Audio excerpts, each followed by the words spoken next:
السلام علیکم ورحمۃ اللہ۔ آج میں آپ کے سامنے حضرت لوط علیہ السلام کا واقعہ پیش کروں گی کہ کس طرح حضرت لوط علیہ السلام کی قوم پر اللہ کا عذاب آیا اور یہ قوم کس طرح حضرت لوط علیہ السلام کی نافرمانیاں کیا کرتی تھی۔ حضرت لوط علیہ السلام حضرت ابراہیم علیہ السلام کے بھتیجے تھے۔ آپ جنوبی عراق کے شہر ار میں پیدا ہوئے، بچپن اپنے چچا کے ساتھ گزارا۔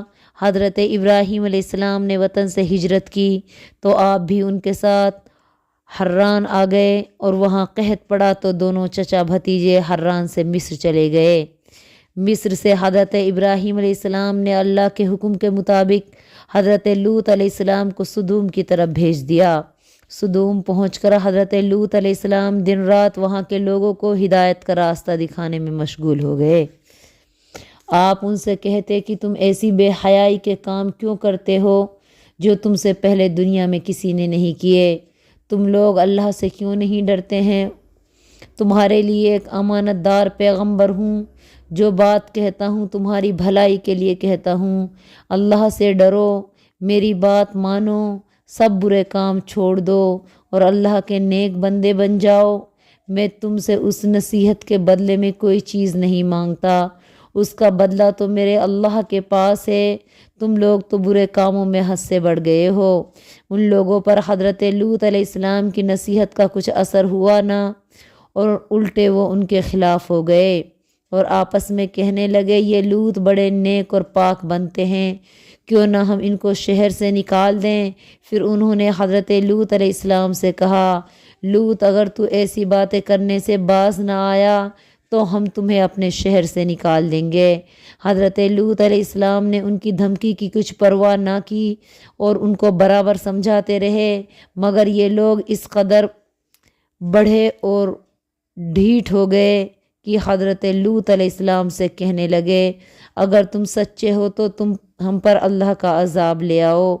حضرت لوط علیہ السلام نے اللہ سے دعا کی، اے میرے پروردگار، ان لوگوں کے مقابلے میں میری مدد فرما۔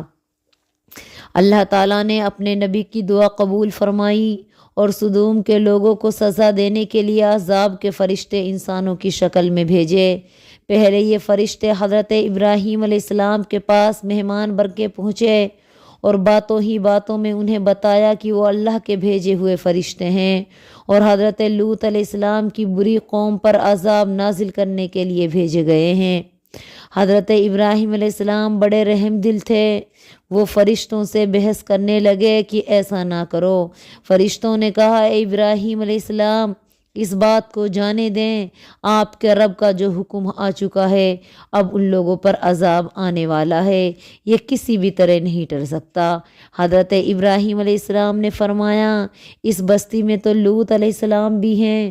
فرشتوں نے کہا، اس بستی کے تمام باشندوں کو ہم خوب جانتے ہیں، ہم لوط اور ان کے گھر والوں کو بچا لیں گے، سوائے ان کی بیوی کے جو پیچھے رہ جانے والوں میں سے ہوگی۔ پھر یہ فرشتے خوبصورت نوجوانوں کی شکل میں سدوم پہنچے اور لوط کے مہمان بن گئے۔ حضرت لوط علیہ السلام ان کو دیکھ کر پریشان ہوئے اور فکر مند ہوئے، کیونکہ انہیں ڈر تھا کہ ان کی قوم کے لوگ ان کے مہمانوں کے ساتھ اچھا سلوک نہیں کریں گے۔ انہوں نے فرشتوں سے کہا، آپ اجنبی معلوم ہوتے ہیں۔ فرشتوں نے کہا، نہیں، ہم آپ کے پاس وہ چیز لے کر آئے ہیں جس میں یہ لوگ شک کرتے ہیں، ہم آپ کے پاس یقینی بات لے کر آئے ہیں۔ ہم سچ کہتے ہیں، آپ کچھ رات رہے اپنے گھر والوں کو لے کر نکل جائیں، خود ان کے پیچھے چلے جائیں، آپ میں سے کوئی پیچھے مڑ کر نہ دیکھے، جہاں آپ کو حکم دیا گیا ہے وہاں چلے جائیں، ادھر عذاب قریب آ رہا ہے۔ حضرت لوط علیہ السلام کی بیوی کافر تھی، اپنی قوم کے لوگوں کو اپنے گھر میں مہمانوں کی خبر دینے کے لیے پہنچ گئی۔ یہ سن کر ان سب نے حضرت لوط علیہ السلام کے گھر کو گھیر لیا اور کہا کہ اپنے مہمانوں کو ہمارے حوالے کر دو۔ حضرت لوط علیہ السلام نے قوم سے فرمایا، دیکھو یہ میرے مہمان ہیں، تم میری بیٹیوں سے شادی کر لو، ان مہمانوں کو تنگ نہ کرو، ہماری عزت برباد نہ کرو۔ انہوں نے کہا، ہمیں تمہاری بیٹیوں کی ضرورت نہیں، اپنے مہمان ہمارے حوالے کر دو۔ قوم کی ضد دیکھ کر حضرت لوط علیہ السلام نے فرمایا، اے کاش مجھ میں تمہارے مقابلے کی طاقت ہوتی یا میں کسی مضبوط قلعے میں پناہ لے سکتا۔ فرشتوں نے حضرت لوط علیہ السلام کو تسلی دی اور کہا عذاب آنے ہی والا ہے، اس کے وعدے کا وقت صبح ہے، اور کیا صبح کچھ دیر ہے؟ کیا صبح کچھ دور ہے؟ آخر عذاب کا وقت آ پہنچا۔ صبح ہونے سے کچھ پہلے حضرت لوط علیہ السلام فرشتوں کے کہنے کے مطابق اپنے گھر والوں کے ساتھ لے کر بستی سے نکل کھڑے ہوئے۔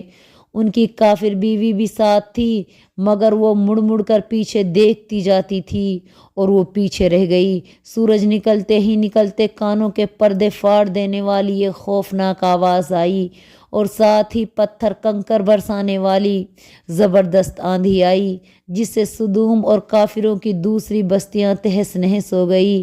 حضرت لوط علیہ السلام کی بیوی سمیت ان بستیوں کے تمام کافر ہلاک ہو گئے۔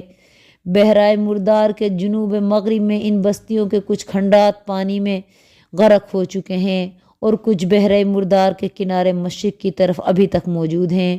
اللہ تعالیٰ نے قرآن پاک میں فرمایا ہے، ہم نے یہ کھنڈرات عقل والوں کے لیے کھلا نشان بنا کر چھوڑ دیے ہیں۔ تو یہ تھی حضرت لوط علیہ السلام کی قوم، جو بڑی نافرمان تھی، جو بہت زیادہ گنہگار تھی، جو مردوں کے ساتھ بدکاریاں کرتی تھی۔ اور لوط علیہ السلام کی بیوی ان کو لوط علیہ السلام کے ہر کام کی خبر دیتی تھی، اس لیے اللہ تعالیٰ نے لوط کی بیوی اور قوم تمام کو اپنے عذاب کی لپیٹ میں لے لیا۔ ان تمام پر پتھر اور کنکروں والی آندھی بھیجی، اور وہ تمام بستیاں تہس نہس ہو گئی، اور اس طرح لوط علیہ السلام کی قوم عذاب الہی کی شکار ہو گئی۔